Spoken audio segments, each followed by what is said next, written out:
ladies and gentlemen, and others.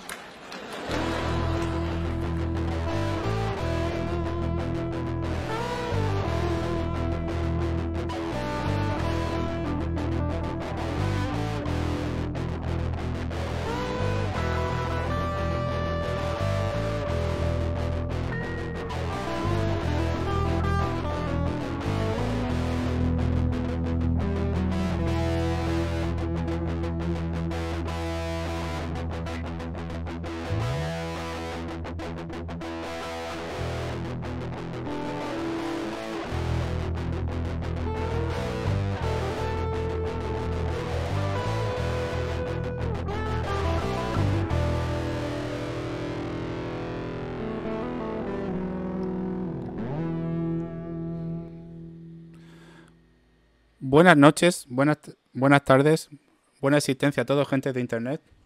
Bienvenidos al episodio 17 de La Cueva del Mensajero. Como siempre, Tom y Basa me acompañan. Señores, buenas noches. ¿Qué tal estáis? Muy buenas noches. ¿Qué pasa? Pues aquí de vuelta con ganas de un día más compartirlo con vosotros y seguramente pelear contigo. Porque eres Bueno, Por supuesto. mi querido Licorne, voy a empezar pidiéndole por favor que saque esa voz en mi cabeza antes de que agarre el micrófono a mordiscos. Vale. Un momento. Un momento, por favor. Sí. La ha durado poco. Ya. Es que ahora que he tomado Vale, cabal comprensión pues, de lo que significaba, me dejaste. no puedo con ello, me desconcentras Pues demasiado. bueno, señores. Ah, claro, ahora no os oigo. Ahora sí. Ahora no. Bien. Bueno, día sin fallos. 0. Que ahora tenemos contador de fallos. Ah, tenemos contado. Sí. No sé si os habéis fijado, pero visto que el último podcast estuve más tiempo mirando los fallos que otra cosa, dije, creo que ha llegado el momento de poner un contador como Dios manda. Día 1. 0 fallos. Bien. Así es como empieza bien esta cosa. Tendríamos que colgar el cartel como el de Jurassic Park con el Velociraptor por arriba que diga día sin incidentes con el dinosaurito por encima. Bueno, le puedo poner un dinosaurio para el siguiente podcast. No tengo problema. Recordádmelo. Voy a poner esto. No había puesto. No, esto no es. Es esto. Ahora. Y bueno, señores, esta semana, ¿de qué vamos a hablar esta semana? Episodio 17. La sangre es vida. Basa, ¿de qué vamos a hablar? Por ejemplo, siguiendo la sangre es vida, evidentemente vamos a hablar de vampiros, de señores de la noche. Ganitas había de ello. ¿Y qué decir? ¿Por dónde empezamos? Empecemos por el principio.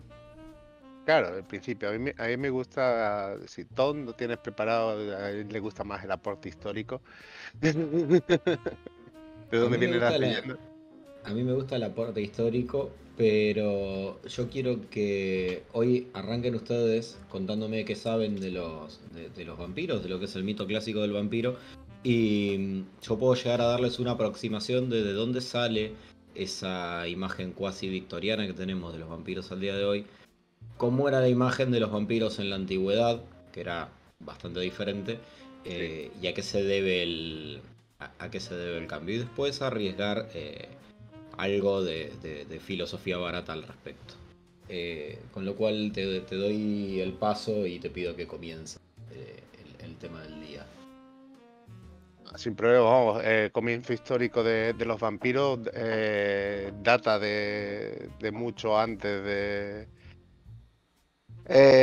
los primeros datos se reconocen sobre la era de los egipcios, de Egipto, con los faraones y demás, que a efectos prácticos... Tiene un 2, vuelva a casa.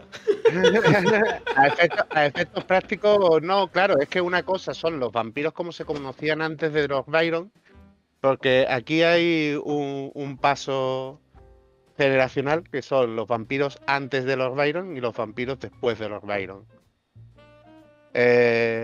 Los que son anteriores eran los que eran más como bestias, eran más primitivos, no tenían, eran muertos vivientes, pero que se alimentaban de cuerpos vivos, porque realmente lo de la sangre, básicamente la definición se la daban a porque cuando se despertaban con sangre en la boca, en la nariz y demás, y aparte de que se levantaban de una tumba, claro. Eso ya daba un poco mal de rollo. Y luego Cosas ya que- llegamos... Sí, cosas que, que van pasando. Sí. Y luego ya el paso evolutivo del vampiro lo introduce Lord Byron, que hace un vampiro un poco más romántico, que es un vampiro, está reconocido como un ser humano que tiene conocimiento de que existe, porque conciencia suelen tener pocos, y aun siendo seres depravados son capaces de mezclarse más con la sociedad. Ya son más como caballeros, por decirlo de alguna forma. Antes eran simplemente lo que conocemos a día de hoy como ghouls. Es el vampiro Vale. que conocemos de antes. El vampiro que es más deforme, que es un monstruo. Y a partir de eso, de 1813, que es la primera mención que hace Lord Byron en su poema de Yaur, que no sé qué significa de Yaur. y, Cosas de los y, Byron. es, Ese y, es- señor estaba un y ese, poco... sí, bueno, ese señor no estaba muy bien de la cabeza, pero nos dio unos seres fantásticos que han dado mucho de sí hasta el día de hoy.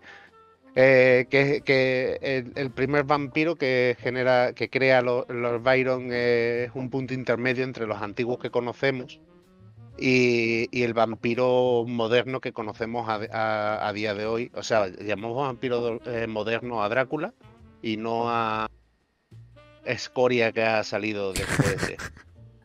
Vale, yo Vale, voy entonces anticipando antes de que metas pie. yo lo voy a decir ya porque el mundo lo quiere. ¿En qué momento empezaron a brillar los vampiros? ¿Eso es Sé que canon? ¿No preguntaste. es canon? En Egipto brillaban? Eso es un insulto, realmente, porque ni son vampiros ni son nada. Para empezar, las debilidades de un vampiro... Bueno, los vampiros hay que decirlo todos que se creó en un coloquio entre varios escritores, coloquio, bueno, pues se reunieron en una casa y se pusieron hasta el culo de whisky. En mi barrio les ¿sabes? decían orgías, no coloquios. También. Pero Y- ¿sabes qué fue? Porque reventó un volcán y no tenían sol y se aburrían. Bueno, que era porque se aburrían, sí, lo del volcán. Estamos ya- hablando del episodio de Villa Diodati en 1816, ¿verdad? El nacimiento tanto Sí. del vampiro como de Frankenstein. De Exacto. Frankenstein, del hombre lobo, el hombre invisible, toda la mitología está así gótica. Salió de una Salió- tarde que se aburrían, estaban todos juntos, se fueron a la playa, un volcán reventó unos meses antes, tapó el sol y ese verano no hizo calor. Ni hizo calor, ni hizo sol, ni nada. Y se fueron a la playa en plan, jaja, vamos a la playa. Llegaron, pues, ante la falta de cosas que hacer, entiéndase, playa. Y una vez que está hecha la orgía, pues, compitamos, amigos. A ver quién escribe la mejor historia. Ahora que todos hemos desfogado, vamos a ver que la cabeza como carbura. Correcto. Y aparecieron pues todos estos seres. Bueno, realmente todos tiran de folclore y de leyendas de la antigüedad, porque como hemos dicho, cada cultura, el vampiro tiene una definición y una forma. O sea, ni siquiera característicamente son similares entre, por ejemplo, un vampiro ruso y un vampiro inglés. Claro, un vampiro Real- ruso va a montar en oso, ¿no? Supongo. O... No son presidentes. No, los vampiros, si no me equivoco, creo que son los rusos, nacen, sus colmillos son de acero. ¿Cómo? Sí, porque tal como están sepultados, ¿Que son los cuando nacen, salen de su tumba a mordiscos. y que se quedan las púas para ellos? Dicen, las aprovechamos. Aprovechamos. Sí, y esa clase de vampiros, por ejemplo, es lo que diferencia de todos los demás es que sus colmillos son de acero. Eso podemos verlo, por ejemplo, en la serie de Hemlock Grove, pero más avanzado hablo de ello. Venga, Tom, cuenta algo, di algo. Vale, yo voy a aportar un poco a lo que venías mencionando vos y al cambio de época a ese vampiro elegante, a ese vampiro filoso, a ese vampiro encantador que conocemos, al cual mucho le debe a Lord Byron y mucho le debe a Bram Stoker, digamos. El vampiro que conocemos al día de hoy y que ha proliferado en cuanta película de serie B se nos cruce y alguna que otra película mainstream de las cuales no quiero hablar, se lo debemos a estos dos escritores. ¿Por qué? Porque básicamente lo que estaban haciendo era reflejar gran parte de su personalidad y unificarlo con aquellas referencias que teníamos de esos monstruos mitológicos a partir, como decías vos recién y como decía Licorne, de ese episodio en 1816, donde a raíz de un concurso de literatura organizado en las postrimerías de una orgía, surgen tanto un relato de Byron que se llamaba El vampiro, digamos, no tenía un título muy original, como el Frankenstein, lo que iba a ser el germen del Dr. Frankenstein de Mary Shelley. Lo que tenemos de ahí para atrás, podemos empezar a rastrear fuentes directamente en Mesopotamia. Pero claro, podríamos llamarles protovampiros, en realidad no tienen absolutamente nada que ver con ese vampiro moderno y son más bien cadáveres putrefactos con sangre en la boca y aspecto ceroso. Si nos vamos a buscar fuentes históricas, podemos encontrar un benedictino que se llama Agustín Calmet, que es autor de un libro que se llama Tratado sobre los vampiros del año 1751, en el cual define a los vampiros como muertos que salen de sus tumbas y vienen a inquietar a los vivos. Les chupan la sangre, se les aparecen, provocan estrépito en sus puertas y en sus casas y a menudo les causan la muerte. Eso puede Teóricamente ser un zombie uno... también. Claro, es que vamos a ver que hay muchas... hay muchos puntos en común con el concepto actual de zombie y el concepto del antiguo vampiro. En realidad, hasta podríamos decir que son el mismo bicho, digamos. Supuestamente, según Calmet, uno solo se libraba de sus manifestaciones desenterrándolos, cortándoles la cabeza, empalándolos, quemándolos o traspasándoles el corazón, y añado yo, o todas las demás, digamos, o todas las anteriores juntas. Sí, ¿no? Por asegurarte, ¿no? En plan, ¿por qué hacer una Claro, cosa si o sea, lo puedes hacer todo? Ya que nos ponemos, lo hacemos bien, digamos. O sea, ya que me puse a acabar y desenterré al pobre tipo, bueno, lo empalo, le corto la cabeza, lo pico en pedacitos, lo hago empanada y para completarlo tiro a la hoguera y estoy seguro de que no vuelve. Y aún así, hasta por ahí nomás. Bueno, el empalamiento se lo agradecemos a Vlad del empalador. Ya de Vlad Tepes o Vlad del Empalador o Vlad Dracul, depende cómo se le quiera llamar, voy a hablar un poco más adelante, junto con otro exponente histórico como va a ser la condesa Elizabeth Bathory, que básicamente Que es hija, ¿no? Hija o no, nieta no, o no es prima, algo hija, así. no es hija, es pariente en un grado relativamente lejano, es como algo así como una bisnieta o tataranieta o algo por el estilo, pero sí que son parientes. Sí que Una son tía que parientes, pero hay un par de una tía que siglos estaba entre uno y el otro. Una tía que Ah, estaba yo pensaba superloca. que... Yo pensaba Una tía que era está muy más- loca. Era más cercano. O sea, se veía que eran parientes, pero claro, no sé que había tanta No, diferencia. digamos, a ver, para estar a tono con el título del programa, tenían lazos de sangre, pero no eran tan cercanos, no eran tan cercanos.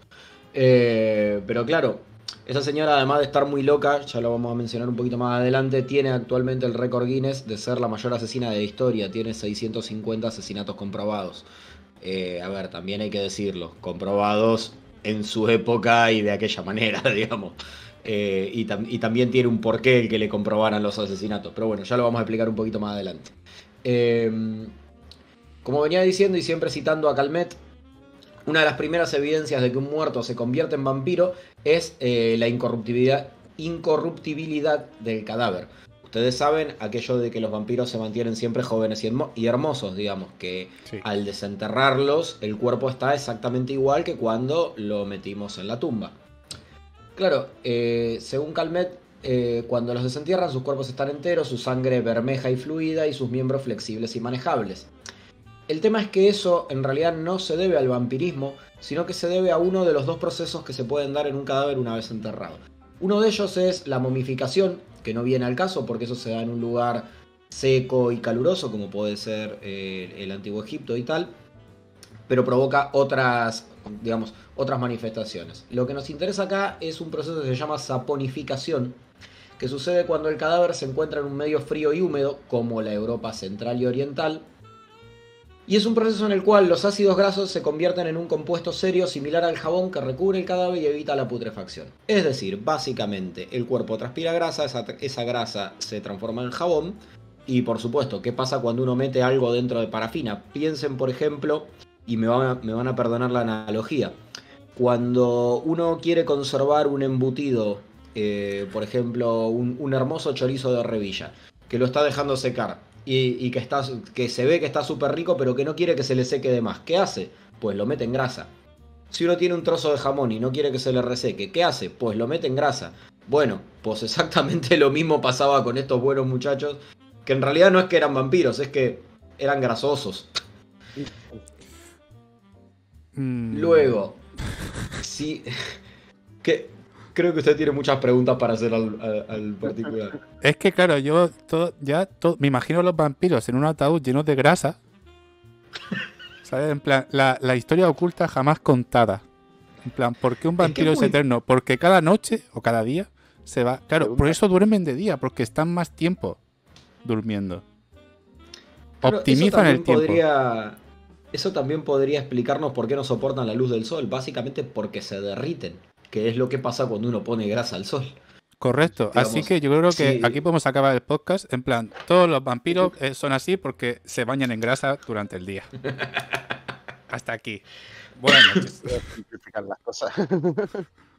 Y tirando líneas super macabras podemos unificar este programa con el programa anterior en el que vimos La vida es bella y tenemos esa cosa, esa imagen toda truculenta de la montaña de cuerpos y al niño preguntando si es verdad que los iban a hacer jabón. Este podcast da para muchos, señores, pero nunca para corrección política. No, Vale, movamos hacia adelante. Huida hacia adelante Por favor, siempre. A por ver, favor.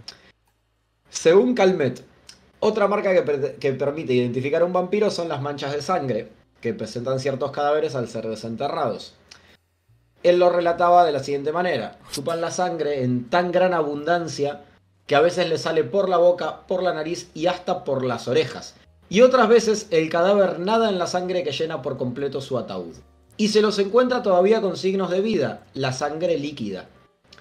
Cuando sus ataúdes son abiertos, se los encuentra tumbados en charcos de sangre porque se atracan hasta el punto de no poder retener todo lo que han consumido. Este aquí que yo me hago una pregunta, que es: ¿el ataúd estaba lleno de grasa o estaba lleno de sangre? Pongámonos de acuerdo, señor Calmet, por favor.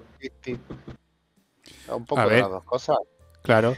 Es Ya que que tienen la si grasa. estaba lleno de grasa es más bien un chorizo de Revilla, y si estaba lleno de sangre pues es más bien una morcilla de Burgos. Entonces, señor, Lo importante no me es que confunda son los embutidos. Bueno, A ver, también te digo que la definición, los vampiros son embutidos. los vampiros son embutidos. Sí. Voy a subir el A vídeo ver. así mañana. O sea, el vídeo ¿Cómo? de esto va a ser, me voy a apuntar. El vídeo se va a llamar Los vampiros son embutidos. O sea, desde aquí lo digo ya. O sea, no sé cómo que es que si llegaríamos vas a a ver esa esto antes. conclusión. Bien, el tema es, aquí la explicación científica que le quita la magia a la leyenda, que es que el tiempo durante en el cual la sangre de un cadáver permanece fluida, sobre todo dependiendo de las condiciones ambientales, en condiciones como las de Europa del Este, con temperatura mayormente fría, la sangre puede permanecer 3 o 4 días en formato líquido dentro del cuerpo. Si los cadáveres eran desenterrados en ese plazo por tener sospechas o indicios de vampirismo, lo más posible era que los encontraran con sangre en las venas. Con lo cual, básicamente, cualquiera al que hubieran enterrado en los últimos 3 días podía ser un vampiro según esa clasificación. Claro, Sí. pero ¿qué tiene, por ejemplo, Por otro lado, Europa sí. del Este? Que hay tanta tradición y tanta historia con los Frío. vampiros. Frío. Ya, pero hay más sitios con frío. Ya. Y justo por ese motivo enterraban los cuerpos boca abajo. Efectivamente, para que no pudiese, para que en caso de que empezase a golpear el ataúd y quisiese sacar la tapa, en realidad estuviese golpeando la tapa de abajo. Exacto. Que no fueran capaces de salir nunca. Luego, en realidad, cuando se habla de cadáveres manchados en sangre o nadando en sangre, lo cual tiene un poquito de tufillo a exageración de la Edad Media, también te digo, lo del Sí. cadáver nadando en sangre, por un montón de cuestiones, entre otras cosas, pues los ataúdes no son, bueno, ahora probablemente sí, pero en su momento no eran herméticos, con lo cual el ataúd lleno de sangre líquida lo veo medio complicado, digamos que se escurriría, sobre todo pensando en un ataúd de pino o de madera blanda, como se podía llegar a hacer en la Edad Media, digamos. Pero ¿y si Eh, de piedra? ¿Y si tenía caché? Claro, tú piensas que los barcos estaban ahí sellados. Podían sellar un ataúd. Ya, también. pero nadie calafateaba. A ver, los barcos lo que tienen es un proceso que se llama calafateado, que se hace básicamente untándolos en brea en toda la parte de lo que es el calado del barco, es decir, la parte que va a quedar sumergida. Correcto. Nadie gastaría brea con lo caro que era y lo difícil de manejar en calafatear un ataúd. Bueno, Considerando gente con también dinero- que la gente Ya, pero pensá que la gente se moría, digamos, a un paso acelerado. Sí, la hombre, a esperanza ver. de vida era los 35 o 40 años. claro, a lo mejor para el pueblo llano no. Pero para la bisnieta de Drácula, a lo mejor sí. Claro, pero es que acá tenés la cuestión que de todos estos vampiros de los que estamos hablando, mi querido amigo, no son ni de cerca de clase alta. Acá estamos hablando del pueblo llano y raso, del aldeano de una aldea de Europa del Este que se murió porque se cagó de hambre, básicamente, porque no tenía trigo y de algo había que morir, o porque lo mordió un perro y se infectó, o porque lo que sea. Y claro, el pobre tipo se murió, pero no tenía un duro. Entonces, ¿quién iba a gastar recursos en alguien así? Agradecer que les ponían un ataúd. Vale. Tiene sentido. Bien, continuando con la explicación acerca de la sangre.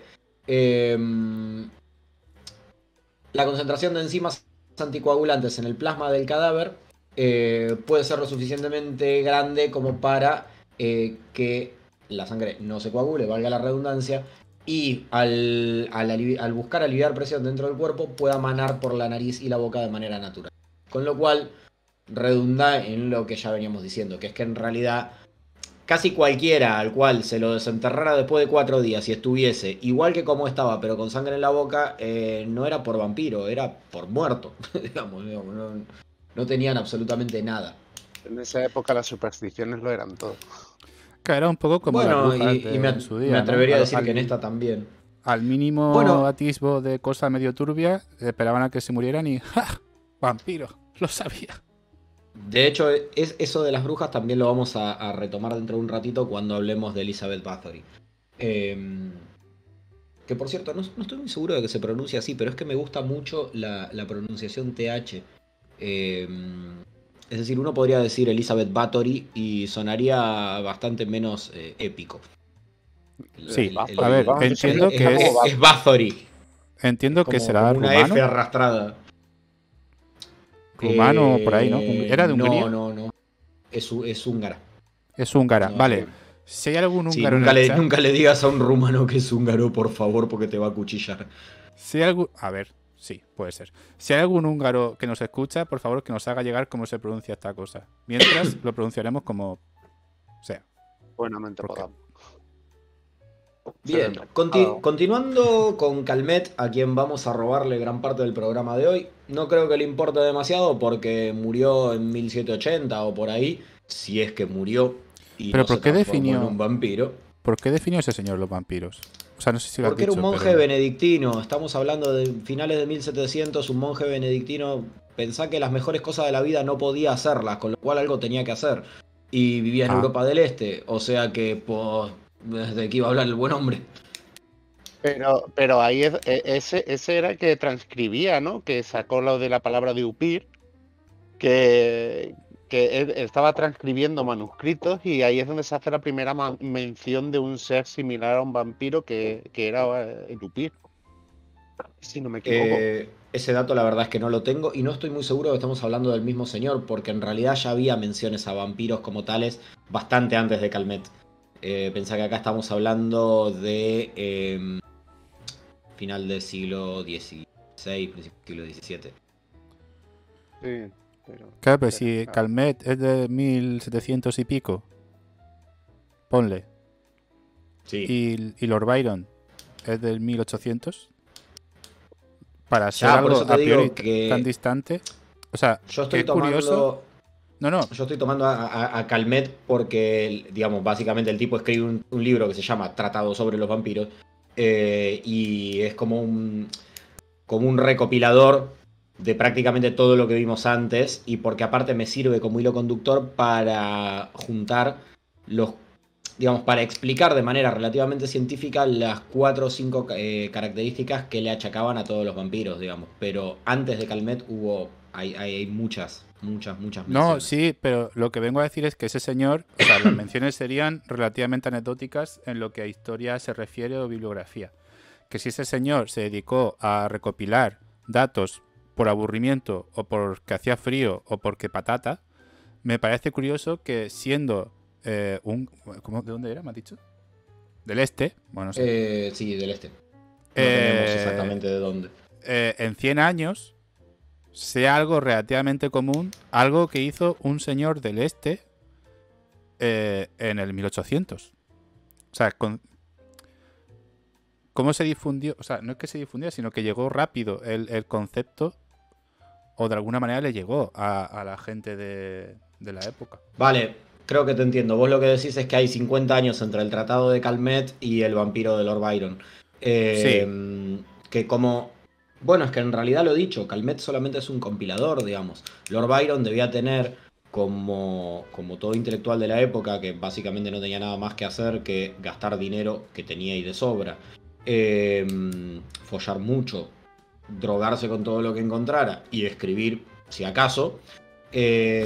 Básicamente debía tener una biblioteca muy surtida, y lo dicho, ya. como Es verdad que menciones a vampiros especifican. hay desde la Mesopotamia, pues seguramente si no leyó a Calmet, leyó a algún otro compilador parecido, porque también hay que decir que Calmet no era el único, digamos, había un montón de gente escribiendo sobre las mismas cosas.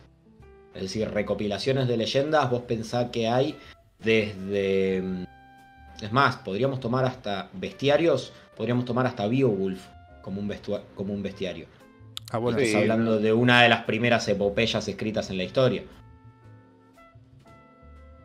Entonces, digamos, no creo que a Lord Byron le faltara, le faltara inspiración o tuviese necesariamente que ver con el tratado específico de Calmet, sino con el trabajo de tantos y tantos compiladores anónimos que desde las entrañas de un monasterio se habían puesto a recopilar leyendas populares, que en definitiva también hay que pensar que eso, digamos, que todo esto parte de ahí, digamos, de la historia oral.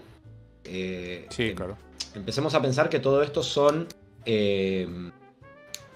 así como durante el siglo XX han sido historias contadas de padres a hijos en determinados contextos, como pueden ser las historias de terror, y el siglo anterior lo mismo, potenciado de hecho básicamente por la falta de otros medios. De ahí para atrás funciona de la misma manera, es decir, cuando la gente se reunía alrededor de una fogata, lo que hacía era contar cuentos. Y estamos hablando de bastantes siglos antes, con lo cual pensá que toda esa tradición de transmisión oral termina llegando al siglo XVII, al siglo XVIII, donde hay gente ávida de escribir, que básicamente lo que hace es recoge eso y lo adorna. Sí, tiene además, sentido. date cuenta que aquí lo que son las leyendas de los vampiros y demás, traducidas al castellano hasta 1935, aquí no sabemos casi lo que es eso. Porque es cuando se traduce la primera de Drácula al castellano. Aquí no hay un bicho parecido. Aquí no, aquí como siempre cogemos las tradiciones y las leyendas de otros sitios. Más divertido. Claro, yo es que no sé mucho, pero sé que en el norte sí que hay un montón de mitología medio turbia y cosas que están guapísimas, en verdad. O sea, bichos súper ridículos y casi todo te puede matar, obviamente, hasta donde yo sé. Pero es verdad que a lo mejor en el sur no tanto, pero en el norte de España sí que tenemos una mitología interesante. Que bueno, eso será Sí, a lo mejor otra. pero va más por temas druídicos y brujería. Sí, por eso, no sé si aquí... Pero bueno, entiendo que a lo mejor Eso sí, te vas a ver. tira un poco más para arriba. Visto que al principio eran zombies. Yo voy a mencionar dos características más para cerrar con el bueno. Para cerrar, no. El nano aquí no, el nano aquí no tiene mucho que contar. Bueno, desde aquí, Serrat, te lo dedicamos. Para ti. Un Perdón, saludo. es que tengo la garganta un poco mal y a esta hora ya me traiciona. Para cerrar, como venía diciendo con Calmet, así lo dejamos descansar en paz al buen hombre. Se debe estar revolviendo en su tumba, si es que la tiene, porque de hecho no sabemos dónde está enterrado. No es que no lo sepamos nosotros, es que la historia lo desconoce. Sí. Pensá que eso también pasaba muchas veces, es decir, en general cuando un monje moría era enterrado en terreno del monasterio y Dios sabrá en dónde está, porque sí, eso es verdad, solían ser pero bastante anónimos. Prefiero creer que es un vampiro a día de hoy, que está por ahí. A mí me gusta la idea, es bastante interesante pensar que el tipo que los describió se terminó transformando en lo que describía. Claro. Te convertiste en aquello que juraste destruir. Que juraste destruir. Bueno, pruebas de vampiro se las han ido sacando de debajo de la manga en muchas ocasiones, cuerpos desenterrados con ladrillos puestos entre los dientes, que los enterraran boca abajo. Se han dado muchos casos, se han desenterrado a lo largo de la historia bastantes cuerpos, eso, con un ladrillo entre los dientes por si... De hecho, no hay que irse muy lejos para eso. Si te vas al año 2006, si yo mal no recuerdo, y estoy tirando un poco de memoria, hay un señor que se llama Matteo Borini, de la Universidad de Florencia, que hace un descubrimiento en la isla de Lazareto Vecchio, que, si ustedes recuerdan, cuando hicimos el podcast sobre Ales de la Iglesia, creo que no llegamos a hablar de veneciafrenia, porque no tenía, digamos... No tenía que ver con el enfoque que queríamos darle a ese programa. Pero si ustedes ven veneciafrenia... No sé si había salido ya veneciafrenia en ese momento. Sí, acababa de salir. Sí, pues yo ya la había visto. Pues... van a ver La Isla Maldita, digamos que es... Bueno, no voy a hacer spoiler, pues salió este año. Vean esa película, está bastante bien. Y aparece la isla de Lazareto Vecchio. Que básicamente es una isla que lo único que tiene ahora es un antiguo hospicio en ruinas, en el cual entre los siglos XV y XVI, durante la epidemia de la peste, básicamente tiraban a la gente ahí. A todos aquellos que tuviesen síntomas de peste, lo subían a un barquito, lo cruzaban a la isla y lo tiraban ahí a buscarse la vida por lo que les durara, que era en general bastante bien poco. Y tenía en ese momento un monasterio en el cual lo que habían hecho era abrir una fosa común, que la abrían y la cerraban todos los días, porque claro, la gente caía como moscas durante la peste bubónica. Y lo que este señor Matteo Borini encontró en 2006 es justamente los restos de un vampiro. De hecho lo anunció así, como hemos desenterrado, haciendo arqueología, hemos desenterrado los restos de un vampiro. Y lo que había encontrado era básicamente lo que estaba diciendo el Baza recién. Había encontrado esqueletos que tenían entre los maxilares un pedazo de ladrillo, porque se suponía que de esa manera les inhibían el mordisco para que no pudiesen abrirse paso mordiendo la tierra. Entonces, ¿cómo salen a mordisco? Piensen en lo siguiente, dentro del horror que conlleva, sí, tengo muchas objeciones que hacer a ese método, pero claro, las puedo hacer desde el siglo XXI.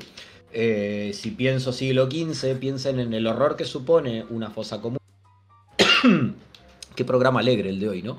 Piensen en el horror que supone una fosa común, con lo que ello implica, es decir, cuerpos desparramados por todos lados.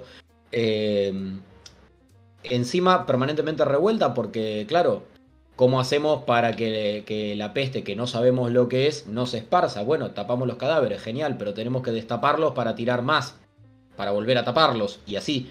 Entonces estamos como todo el día metiendo la cuchara en el caldo enterrando y desenterrando. Imaginen que los tipos ya debían estar absolutamente limados, es decir, ya debían tener el cerebro en cuotas.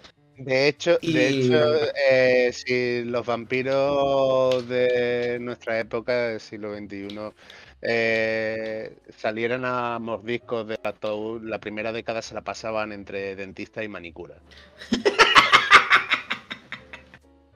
Te lo compro, haciéndose uñas esculpidas e insertos de diamante a los raperos. Sí, porque... Pero era todo un plan para salir más fácil de la tumba luego. Claro. Empezaron siendo bestias y a lo largo del tiempo se ha ido degenerando. Bien. Y no en el concepto que debe.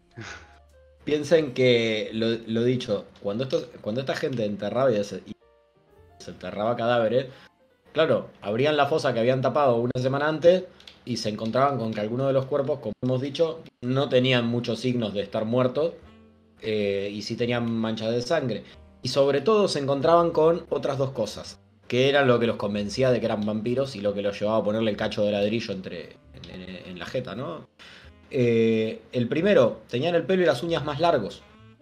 Entonces la lógica era, si les crecen las uñas y les crece el pelo, es que no están muertos. Si no están muertos, ergo son vampiros. No, claro, en realidad no es que crecen el pelo y las uñas, sino que se retrae la piel. Con lo cual, claro, la ilusión óptica indica que tenés el pelo más largo y las uñas más largas. Eso por un lado. Entonces, ¿qué hacían? Iban, y esto es la prueba irrefutable y final de que eran un vampiro, sacaban al pobre ñato de adentro de la tumba, lo tiraban en el suelo, agarraban una estaca gigante y lo ensartaban como un pincho moruno. Y claro, si se quejaba era un vampiro. Si no se quejaba, pues no pasaba nada. Si se quejaba, era un vampiro. Pero claro, hay una cuestión que es que cuando nos morimos no nos sellamos al vacío. Queda aire dentro del cuerpo, queda aire dentro de los pulmones y queda aire en la tráquea. Se generan gases y cosas de... Exactamente, entonces cuando vos le pegás, o sea, haces punto de apuñalamiento con una estaca, que aparte es algo que golpea más de lo que atraviesa, todo ese aire sale despedido por la garganta, con lo cual parece que el pobre tipo está gritando. En realidad no, el tipo lleva muerto 10 días, lo único que quiere es que lo dejes descansar en paz. Y claro, vos estás apuñalando un cadáver, pero el buen cadáver grita. Entonces es como, listo, ya está, si gritó es porque era un vampiro. Entonces ahora sí, ya ensartado como un pincho moruno, lo volvemos a tirar a la zanja. A ver, en cualquier cosa te aseguras de que está muerto, o sea... ¿Por qué no? Sí, pero es que es lo que decíamos al principio, o sea, sacalo, cortalo en pedacitos, hacelo empanadas, tiralo al fuego y cuando terminás ya estás seguro de que no vuelve. Yo creo que vi en el típico programa de la sexta, donde sea, del señor que va por el mundo viendo antiguos edificios o lo que sea. ¿Sí? Me suena que en Venecia, o por ahí también, de esa zona, había un puerto en el que había, que ahora es otra cosa, no sé si ahora es, no sé, el edificio se sigue usando, creo. No sé para qué exactamente, algún tipo de movida gubernamental, pero se sigue usando. Que era una aduana de cuarentena, de la época, o sea, de por ahí, del 1800 y pico. Y en teoría, bueno, en teoría no, se supone que en la pared Lord Byron firmó como, yo estuve aquí. Y no estaban ahí de cuarentena. Ese señor estuvo en muchos lugares. Pues estuvo de cuarentena cuando la peste o lo que sea, pues le pilló por ahí y dijo, pues llegué en barco y la gente, todo lo que llegaba en barco a Venecia, si no recuerdo mal, pero no, que si no es Venecia, Florencia, alguna ciudad de estas, bueno, Florencia no, que no es costera, alguna ciudad de estas... Te iba a decir, está complicado llegar en barco a Florencia, pero es sí, como llegar en barco a Murcia, más o menos. Correcto. Es que juraría que es Venecia, pero no lo tengo claro. Sé que es algún sitio italiano. Puede ser, a ver, Lord Byron en Venecia cuadra. Pero se ve que eso, que tenían ahí su propio zona de cuarentena para la gente que llegara, asegurarse de que no estaban enfermos. Pero ya sabemos, los vampiros existen, lo que pasa es que respetan la mascarada. Claro. ¿Sabes que acabas de darme? De hecho, a mí no. Acabas de darle a Licorne la imagen de fondo, o al menos una de las 3 imágenes clásicas de fondo, para Claro. el canal de YouTube, ¿verdad? Por supuesto. Ese graffiti maravilloso que ha dado nuestra región de vampiros se citen. Puedo poner eso, un chorizo y una morcilla. Pone eso, un chorizo y a Elizabeth Bathory, por favor. Lo voy a apuntar Se también. se va a malinterpretar eso mucho, ¿eh? Bueno, que cada cual. Eso va Bueno. a ser casi clickbait. Vos preguntabas hace un rato, mi querido Licorne, ¿qué tenían las tierras del este que despertaban tanto a la imaginación de la gente y hacían que se encontrasen allí tanta cronología acerca de, podemos decir vampiros, podemos decir monstruos y tal, específicamente en ese lugar de Europa? Y hablaba por ahí recién de que en el norte de España sí que hay tradición druídica y tal. ¿Qué Correcto. tenían? Tenían gente no muy piadosa. Tenían gente como ya mencionamos en el principio de este programa, el señor Vlad Tepes y la condesa Bathory. No sé si les parece, ¿tenés ganas de hablar vos un poquito de Vlad Tepes mientras tomo agua y refresco la garganta y yo después me encargo de la señorita? Y bueno, es que, a ver, Black Tepes o Dracul o el empalador, según la época del año en que lo pille. ¿Cuál era su puesto de...? Era Era. que, No. bueno, es Era, que pasa a ser no el era conde rey. Drácula, pero no era rey ni era conde en esa No, era un época, varón. era un varón. ¿Varón? Era un Exacto, varón. el varón Black Tepes. Y nada, tenía la afición de hacer entender a sus enemigos que por ahí no iban a pasar. Y era con el bonito y precioso empalamiento. Efectivo. Sí, era bastante efectivo. También las leyendas surgieron por la podedumbre y por las tierras infectas que causaban el hecho de tener un montón de cuerpos muertos empalados al aire.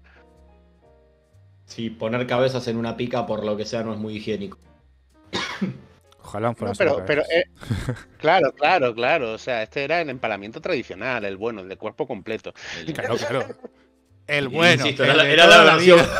era la versión pincho moruno. Ahí está, exacto. Brochetas teníamos para todas las noches. Y malditos fue el día que Dios le arrebató a su mujer, que fue cuando condenó su alma a la oscuridad por vengarse de Dios. Ah, pero eso es real. Es lo que lleva, claro, ese es el paso de... Es lo que enoja del mucho al señor. personaje. No, sí, pero Claro. yo pensaba que eso era parte de la mitología. No, O él como ya se crea a persona. partir de él como persona se convierte en un ser muy oscuro y mucho más cruel una vez que Dios le arrebata a su mujer, después de haber estado sirviendo durante años a Dios. Porque esas batallas... Empalando infieles, pasó de empalar infieles para servir a Dios a empalar cristianos para enojar a Dios. O sea que realmente declaró una cruzada contra Dios y la iglesia. Sí. Y se hizo satánico o lo que sea. Porque estaba Se hizo enojado. mago oscuro. Bueno, él realmente se convirtió en un carnicero cruel. Luego todo Se eso, desató, lo que es el romanticismo de esa época, fue lo que lo convirtió en Drácula, el que conocemos a día de hoy de Bram Stoker. Y de hecho, tirando hilos con otro podcast que ya hemos hecho y también recomendamos escuchar, es el inspirador de Escipión el asesino sanguinario. Obra que pueden buscar en nuestro podcast de Lelutier.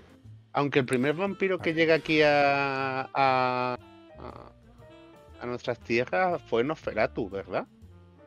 A ver, sí. No lo sé. O sea, hasta donde Creo yo que sé, la primera representación en el cine sí.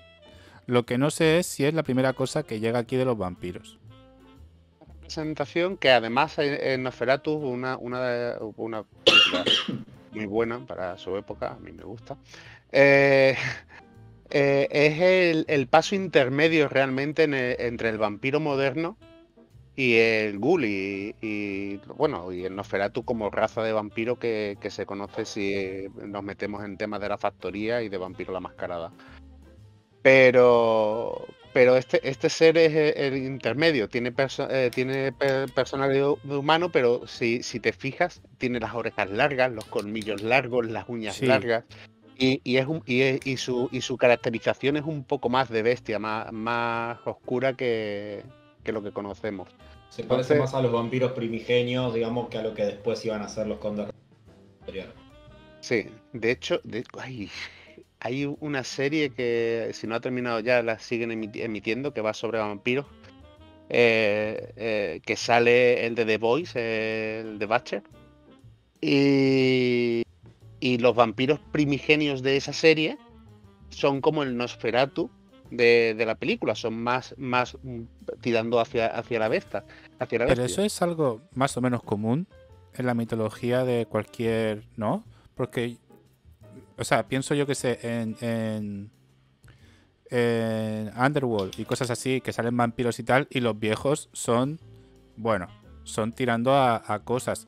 El otro día estaba lloviendo Lo que hacemos en las sombras, que estará la serie que es The Office con vampiros. Sí. Y el vi un capítulo y medio, cosas así. Pero bueno, el vampiro este primigenio que llega es o sea, es una cosa. No sé si es un bicho, es una especie de zombie, es un señor que sufrió muchas quemaduras en su día, no lo sé. Pero es. Y de hecho, si vas a cuando veas Misa de Medianoche, Sí. que me sorprende no lo hayas visto ya, el señor que sale está en un limbo estético también interesante. Sí, yo creo que por eso mi hermano me la recomendó, porque decía que tenía algo que ver. Yo la he visto extrañamente, porque la verdad es que no soy muy aficionado a ese género. La vi de rebote, básicamente, porque mi querida señora esposa la estaba viendo en el salón. Está muy bien, es una buena serie. Y es verdad que el vampiro se parece bastante más a un demonio que a un vampiro, digamos. La representación gráfica de un demonio que a la representación gráfica que podemos llegar a tener Sí. de un vampiro. Pero lo que digo, Pero es se lo ve que que a nivel conseguir, histórico, ¿no? en las representaciones que hacemos de los vampiros, o son súper jóvenes, o si son muy viejos, tienden ya a la bestia. Si son muy viejos, pero estando de viejos ya de siglos. Y luego tienen los vampiros de Buffy que hacen ¡pas! Y se convierten en bestia y luego ¡pas! Y humano. Con los vampiros de Buffy no. Con los vampiros de Buffy no. Que estaba ese señor que era tocayo mío, que después va a ser el mejor agente del FBI que haya visto en la historia, en Bonds. Sí, porque tiene una serie que es mala con avaricia. Sí, un spin-off de Buffy que se llamaba Sí. Ángel, justamente, y que era malísimo. Sí, Sí. estamos También te digo que Pero- yo vi Buffy hace poco de vuelta y es mala también. Sí, a ver. Ya, pero en los 90 Ya no, parecía es bien. la puta hostia, pero... Claro, o sea, es que no puedes estar juzgando algo de los 90 con un juicio del 2021. No. Es que Si ni no, 2022, ni... digo que en los 90 estaba bien, pero ahora... Claro, y luego una cosa te digo, o sea, yo vi Ángel, es muy mala, pero es que yo sabía lo que iba a ver, a mí me entretenía, porque sabía que iba a haber una serie mala que era parecido a Buffy. Que era otra Sí. serie mala, pero... Licorne, recordame no invitar nunca más a Cecilio porque su espíritu conciliador nos invade y llevamos todo el programa sin discutir. Y ahí lo tenés a Baza diciendo, es que la serie es mala, pero yo sabía que iba a haber una serie mala. No, tú cuando quieras discutir, levanta la mano y empieza a hablar de Crepúsculo y aquí no pasa nada. O sea... Vale. No, es que hay como un acuerdo tácito de que de eso no se habla. Sí, aquí Bueno, por eso. de los Gusilus no se habla. De lo posible. Pero sí que es cierto que... Bueno, en Crepúsculo no. no lo sé. O sea, ya, honestamente, en Crepúsculo no sé si salen vampiros tan viejos como para que... Pero sí que es verdad que parece que si los hacemos viejos, o si el mundo los representa viejos, tienden a deshumanizarlos. O quitarle la apariencia de persona... de persona. Bueno, Pero- eso pero tiene un poco que ver con una cuestión gerontofóbica de alguna manera y que está presente en parte de la cultura, solamente el vampiro. Ya, sí, supongo que sí. Pero, no sé. Hablando de que Digamos, estaba Nosferatu ahí... que como siempre el es punto intermedio- deseable, siempre es deseable ser joven y hermoso antes que viejo y sabio. Y eso aplica también a los dos prototipos de vampiro. Sí, de eso sabía mucho Bathory. Pero Efectivamente. De eso sabía mucho Bathory. De hecho, ¿quieren que les cuente quién era Bathory? Que venimos amenazando ahí. yo lo sé, pero cuéntaselo al icon.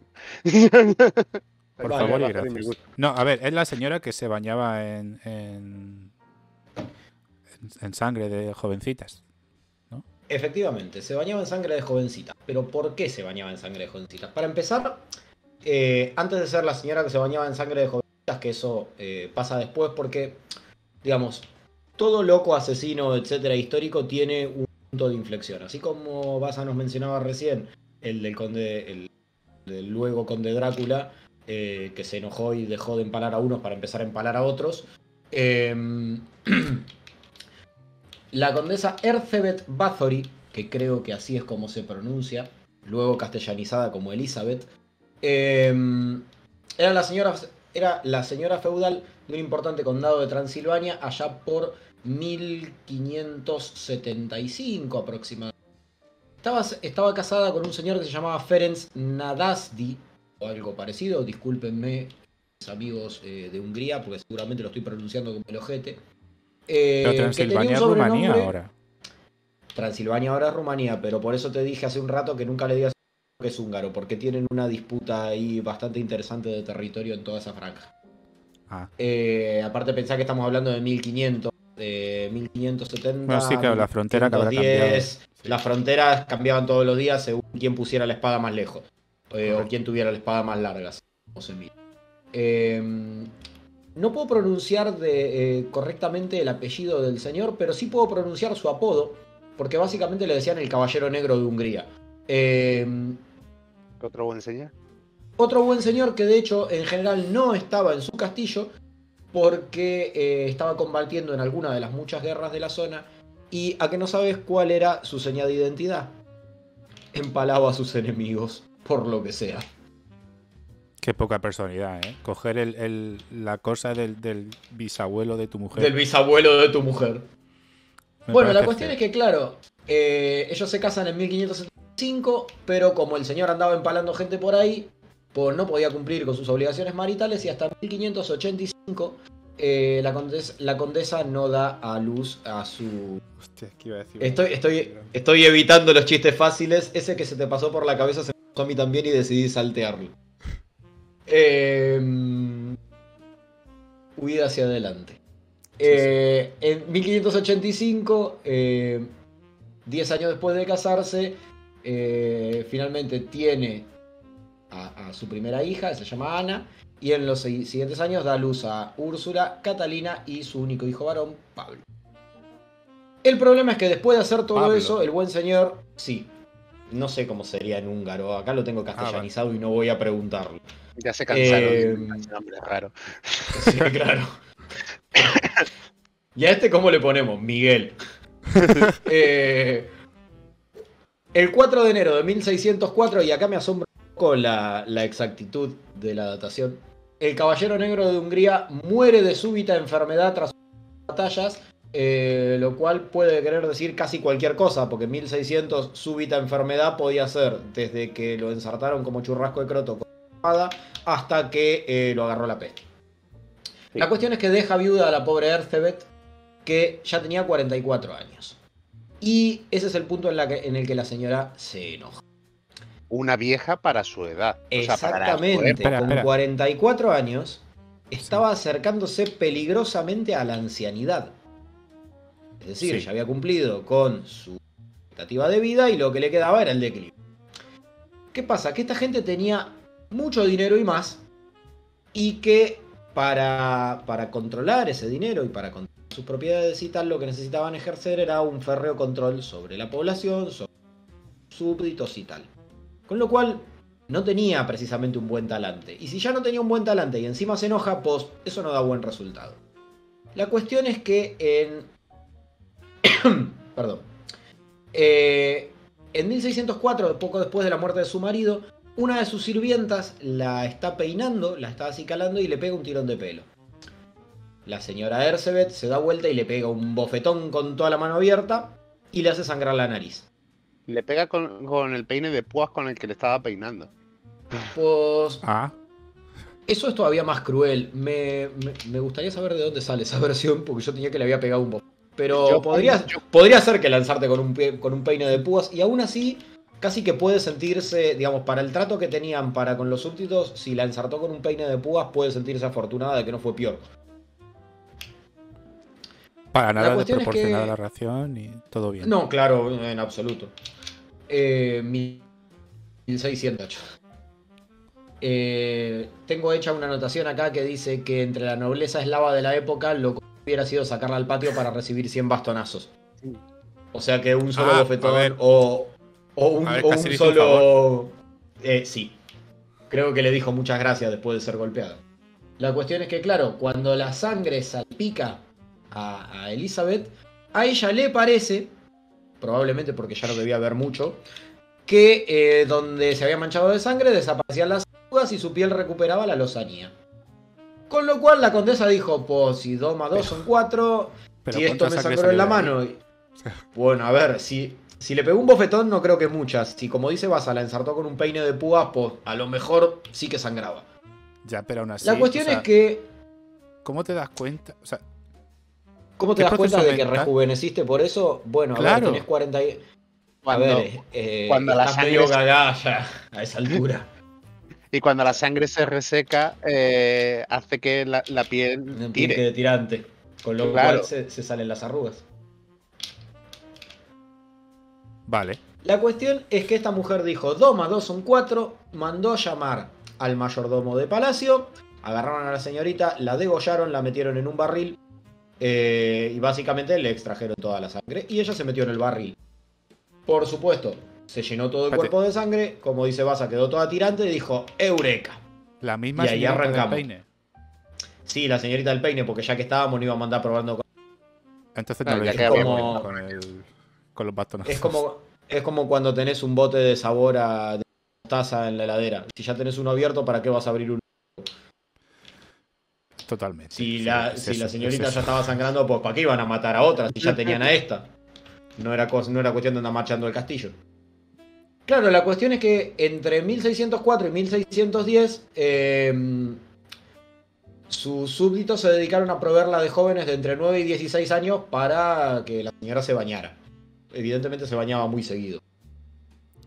El problema es que tampoco había tanta gente en la región. Entonces Claro. en algún momento se terminaron las señoritas de entre 9 y 16 años a las que matar si las sacabas del pueblo llano. Entonces, ¿qué dijo? Bueno, a ver, yo soy una noble de la nobleza alta, porque soy baronesa, etc. Soy condesa, de hecho. Perfecto, ¿qué hacemos? Vamos a robarle señoritas a la nobleza baja, es decir, a los señores feudales chiquititos.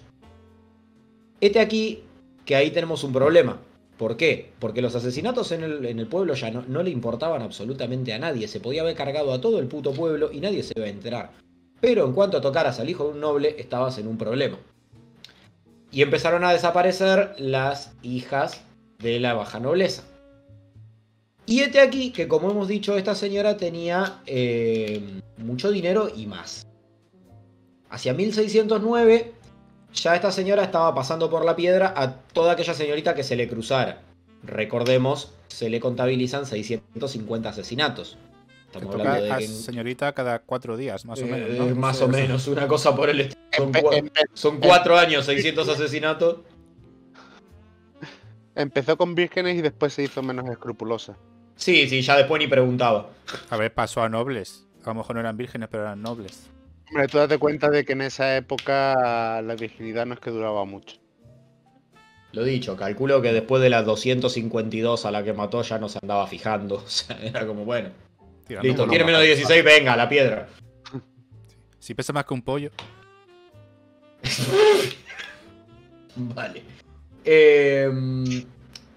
Hay una cuestión que es que se le escapa una señorita de 12 años, porque por lo que sea, y A ver, por obviamente, estadística, obviamente sale a contarlo. Sale a contarlo y ocurre que hay un primo de Elizabeth que por supuesto tiene mucho interés en heredar todas las riquezas y el derecho de la buena señora, para lo cual lo que hace es ir a buscar al regente de la región, que suena redundante pero no, y básicamente la acusa de brujería. Y lo que dice es que esta señora está practicando rituales satánicos para con las niñas del lugar. Este señor manda una inspección y la inspección, dicen que cuando llega al castillo lo primero que se encuentra es a una señorita con toda la cadera quebrada puesta en el potro de torturas del patio, lo cual no saldría mucho de lo común de lo que uno vería en un castillo en 1600. Pero claro, cuando entran al gran salón lo encuentran todo manchado de sangre por todos lados y empiezan a encontrar dudoso estado. Más bien poco dudoso, digamos. En estado deplorable. Y claro, si ya te agarran con la mano en la masa no hay mucho que puedas decir. Y claro, cuando empiezan a tirarle de la lengua al mayordomo y todos los implicados, empiezan a encontrar que había cuerpos enterrados por todo el terreno del castillo.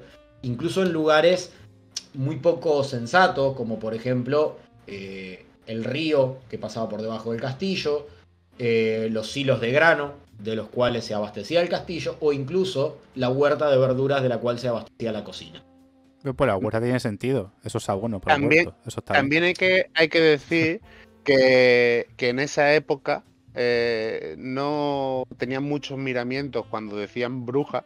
Las investigaciones se resumían en vamos a quemarla en una hoguera y así sabemos si es una bruja. Y aparte de eso, Totalmente, si arde es una bruja.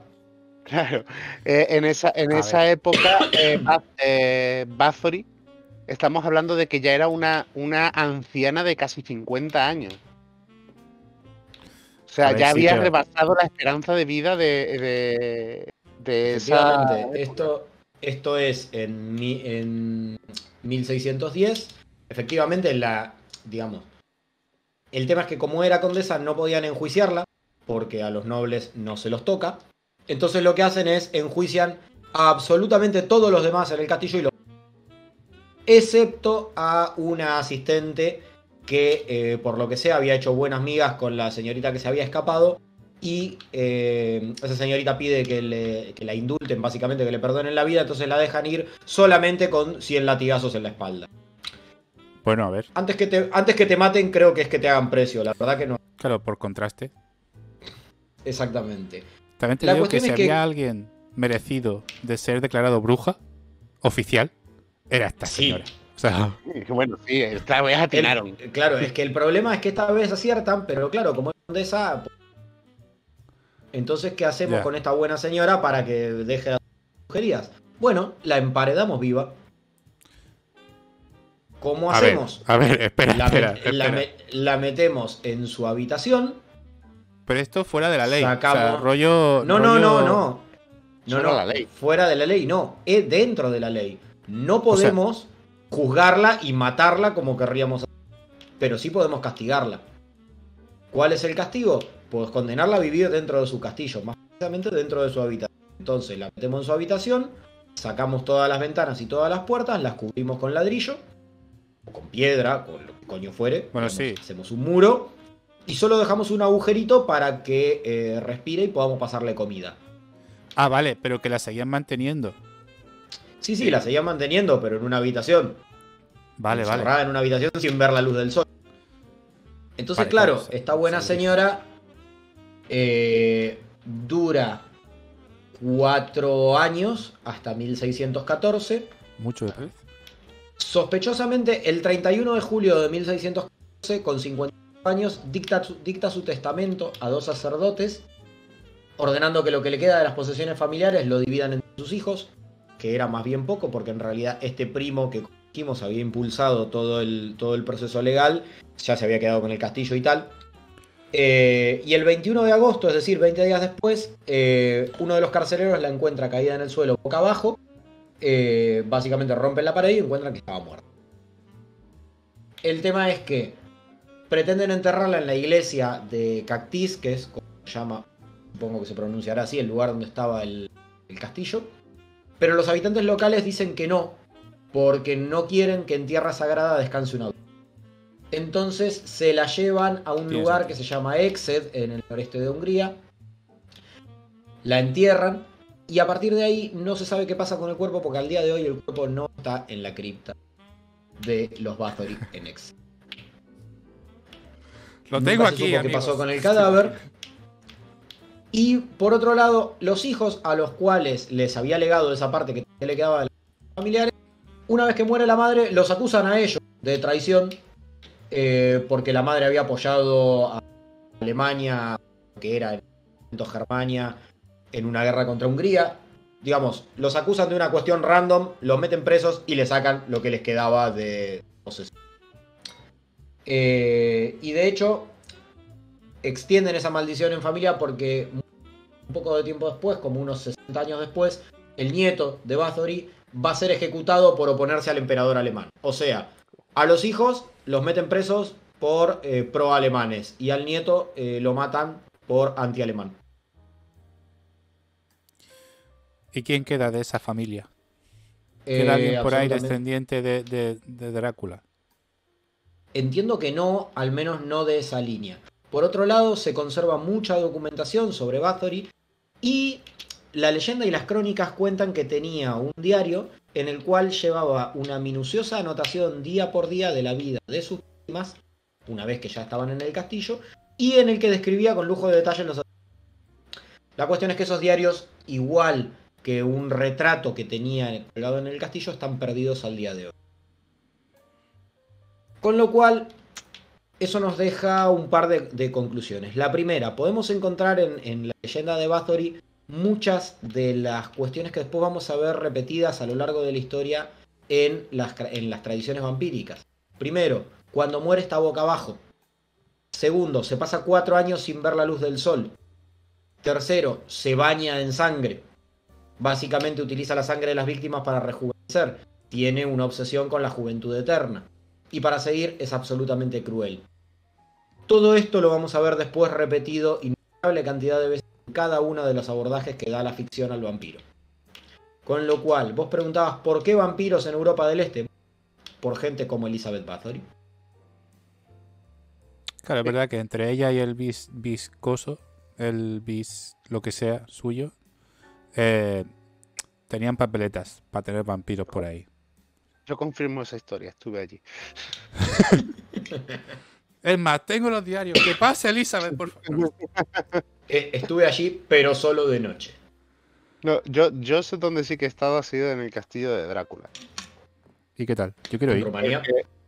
No, de hecho, no.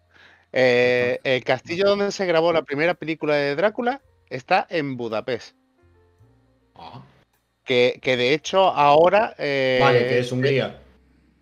Sí, y se utiliza el edificio para temas agrónomos y demás. Y en sus jardines se hacen los Oktoberfest. Pero ¿Vos ahí... sabés que... ¿Pero ese es el castillo de Drácula? ¿O es el castillo en el que se filmó Drácula? Es en el castillo donde se filmó la película de Drácula, porque al fin de cuentas es una leyenda. Se ubica en Transilvania, pero su ubicación real es Budapest. Acá hay una cuestión que yo, digamos, me la han contado de primera mano porque he tenido digamos, la vida me ha llevado en algún momento a trabajar con compañeros rumanos y, por supuesto, así como un argentino, cuando alguien trabaja con un argentino, lo primero que le pregunta es si le gusta el asado y si Messi o Maradona. Cuando uno trabaja con un rumano, lo primero que le pregunta es por Drácula, porque clichés. Y claro, yo me puse a charlar con ellos y ellos lo que te decían es que en realidad en la zona te dicen, sí, a ver, ese es el castillo de Drácula, porque había que poner algún castillo de la zona para que fuera el de Drácula y porque trae turistas. Sí, Pero pero en hay realidad hay muchos castillos por la zona y no tenemos un registro exacto de cuál es. Y por otro lado, lo que te dicen es, dependiendo de la edad que tenga el rumano al que se lo preguntes, se va a enojar mucho o le va a importar absolutamente nada. ¿Por qué? Porque a los rumanos de más edad básicamente les da mucho por culo que los identifiquen con Drácula. Que les pregunten por un tipo que fue, digamos, absolutamente sádico y etcétera. El problema es que, claro, eso los enojaba porque durante el régimen de Ceausescu digamos, durante la dictadura de Ceausescu, se les había, digamos, se lo había equiparado en el estatus de héroe nacional, de prócer, de alguna manera. Obviamente no a su alter ego Drácula, pero sí al señor Vlad Tepes. Entonces eso, digamos, como que les recuerda épocas no muy felices para Rumanía. En cambio, a los rumanos más jóvenes básicamente se la suda, con perdón de la expresión, porque se dieron cuenta de que atraía turistas a cascoporro y de que les dejaba un montón de divisas. Entonces básicamente dijeron, bueno, al final capaz que no era tan malo. Pero- Y se dedican a organizarte el tour por el castillo de Drácula sin ningún problema. Será Osero, porque yo estuve a punto, yo fui a Budapest y mi intención era un día ir a Transilvania, porque está al lado. Y me hicieron mucho hincapié en que me lo pensara mucho para ir a Transilvania, porque me comentaron que para empezar, desde que entras en el tren, no te dicen no consumas nada ni comida ni bebida. O sea, ya de inicio ya te están advirtiendo de que te van a drogar. Porque todo tiene sangre. Sí, luego Transilvania en sí no tiene un apeadero, lo que tiene es una letrina de estas portátil con una ventanilla y te hacen los billetes a mano. Y luego te dicen que si vas, que vayas en grupos no menores a 20 personas y que nunca te separes del grupo, porque si no vas a volver con una mano delante y otra detrás. Y eso me lo dijo el recepcionista del hotel donde estaba yo. Ah, Contribuyendo a la leyenda, digamos. Sí. Sumándole oscurantismo al lugar. Sí, así que me lo pensé y no fuimos. Pero sí que estuvimos en el castillo de Budapest, muy bonito y recomendable de visitar. Vamos, Budapest entera, las recomiendo visitar. había sangre. Sobre todo, no, lo que hay es homenaje a todos los vampiros a todos los que han interpretado a Drácula.